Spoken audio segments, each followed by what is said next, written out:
Halo, assalamualaikum. Sakit kepala ketika kita sudah selesai bekerja seharian di depan laptop atau komputer. Penyebabnya apa? Kita harus sudah tahu kalau kita mainnya di depan laptop, baik itu bekerja ataupun main game atau sebagainya. Kita harus sudah tahu bahwa kita akan berada dalam posisi duduk yang sama seperti itu selama berjam-jam. Postur, kita duduknya kayak gitu terus. Nanti pegal sedikit gini aja, nggak bisa kan kemana-mana, apalagi kalau kerja di kantor.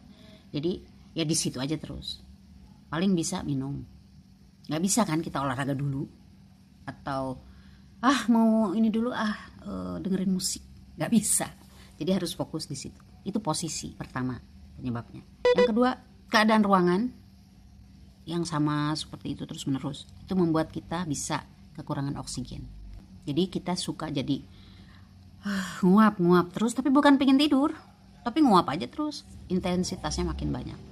Nah, karena kita fokus kan, kalau kita kerja atau game atau apapun itu, kita tuh ikut mikir kan, fokus gimana supaya caranya ini begini. Tanpa disadari kita itu sedang dalam posisi tegang, karena ada hormon-hormon yang ikut di situ, sehingga kita menjadi menegang. Tanpa disadari, ketegangan itu tuh nyampe ke perut kita, nyampe ke pipi, tulang pipi, sampai ke tengkuk. Itu perut kita tuh keras. Kalau kita rileks tuh perutnya nggak keras, kita napasnya enak. Tapi kalau ada tegang, perutnya itu ngeras. Beberapa orang mengalami pengerasan di beberapa titik tertentu. Penyebab lainnya bisa juga karena kita kurang minum. Karena kita terlalu fokus, kita kurang minum, jadi dehidrasi. Atau yang sudah pasti kita kurang gerak. Jadi tidak ada cara lain selain duduk di situ dan menyelesaikannya. Hal-hal inilah yang membuat kita bisa jadi sakit kepala. Setelah selesai bekerja kita mulai sakit kepala nih. Mulai ketegangan yang tadi itu makin lama makin intensitasnya makin bertambah, sehingga makin mengeras, menimbulkan sakit kepala.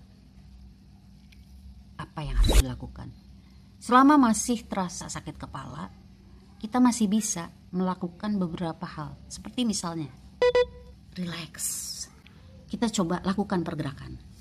Jadi imbangin kegiatan yang tadi seperti itu dengan pergerakan. Bisa dengan olahraga. Atau misalnya beres-beres halaman. Nyapu halaman, nyiram tanaman, itu bergerak. Selain bergerak, kita juga dapat oksigen. Lebih terasa merileks otot-ototnya. Nah, supaya kita tidak kekurangan oksigen, juga bisa didapatkan dari aromaterapi. Kita hirup aromaterapi. Nah, itu bisa membantu. Atau kita berbaring, berusaha rileks, atur nafas. Kalau bisa disertai zikir. Sambil menghirup aromaterapi, kita atur nafas sambil berzikir. Itu biasanya masih bisa dibikin rileks. Otot-ototnya bisa dibikin menjadi rileks. Maka ketegangan berkurang, sakit kepalanya bisa sedikit demi sedikit berkurang. Nah, bisa juga kalau kita terlambat menanganinya, asam lambung kita bisa naik, memperparah sakit kepala kita, bikin ada mual, dan kemudian bisa saja jadi muntah. Maka kita bisa lakukan pijat refleksi di telapak kaki dan di telapak tangan. Kita harus sudah tahu titik-titiknya. Untuk kepala di mana? Biasanya kepala di sini, leher. Itu ada banyak di Google. Bisa kita lihat titik-titiknya. Nah, kita coba rutinkan. Nah, kalau pijat refleksi itu ada titik-titik tertentu di mana bisa kita pencet ya. Kalau misalnya di tengah nih, ini kan biasanya lambung. Kita pencet, tekan beberapa detik ya. Itu biasanya kalau yang udah terbiasa itu nanti nyambung. Di sini ada yang kerasa. Itu biasanya ngurangin ketegangan itu. Ngurangin mual, ngurangin sakit kepalanya. Selesai kita mijat, kita minum obat lambung, kita makan, minum obat sakit kepala, lalu tidur pakai penghangat. Kalau saya biasanya pakai botol Tupperware diisi air hangat, lalu ditempelkan di bagian yang pusing, yang sakit kepala, atau di bagian tengkuk. Nah, itu biasanya bisa mengurangi ketegangan sehingga bisa hilang sakit kepalanya.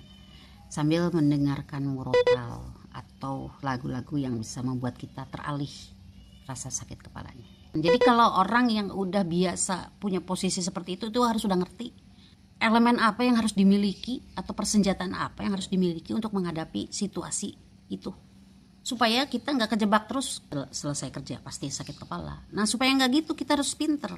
Jadi kita harus udah tahu, harus bisa pijat refleksi, harus sudah siap aromaterapi, harus udah ada minum cemilan.